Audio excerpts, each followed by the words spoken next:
Hi friends, welcome to my channel. ఈరోజు మేము కృష్ణా జిల్లా అవినిగడ్డ నుండి రేపల్లె వెళ్ళే దారిలో మోర్తోట అనే గ్రామంలో ఉన్న శ్రీ గంగా పార్వతీ సమేత ముక్తేశ్వర స్వామి వారి ఆలయాన్ని దర్శించుకున్నాము. ఈ ఆలయం దక్షిణ కాశీగా కూడా పిలువబడుతోంది. శ్రీ ముక్తేశ్వర స్వామి వారి ఆలయం శాంతి పూజలకు మరియు దోష నివారణ పూజలకు బాగా ప్రసిద్ధి చెందింది. ఈ ఆలయం తూర్పు దిక్కున కృష్ణా నదిని ఆనుకుని ఉంటుంది.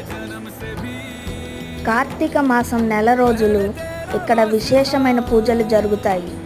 శివరాత్రి రోజు ఈ ఆలయాన్ని చూడడానికి 2 కళ్ళు చాలవని ఇక్కడ భక్తులు చెప్పారు. మేము అక్కడ ఇలా శివలింగాకారంలో దీపాలను వెలిగించి స్వామివారిని దర్శించుకున్నాము. Subscribe my channel friends.